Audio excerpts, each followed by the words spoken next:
रामराम मित्रांनो, शुभ सकाळ, गुड मॉर्निंग. खूप दिवस झालं आज भाग टाकलेलो नाही. माझ्या वैयक्तिक अडचणी असल्यामुळं मला भाग टाकता आला नाही. खूप दिवसांनी गावाकडे आलो होतो वेळ अमावस्यानिमित्त, आणि आज भाग टाकायचं खूप मन झालं. आणि गावाकडे आल्यानंतर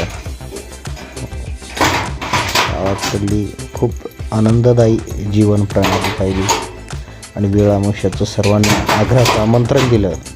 आणि मी, राधा, ओवी, राजवीर आम्ही सर्वजण वेळ अमावस्याला शेतामध्ये गेलो.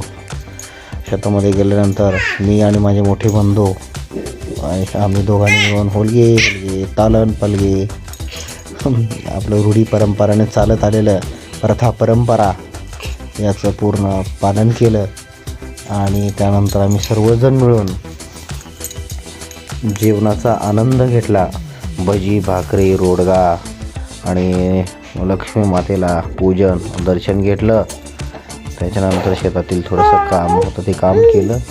आणि मित्राच्या पण वेळ अमावस्याला जाऊन मी जेवणाचा आनंद घेतला. आणि हे बघताय तुम्ही शेतातील तूर आणि काय शेतातील मजा, जीवनच वेगळं.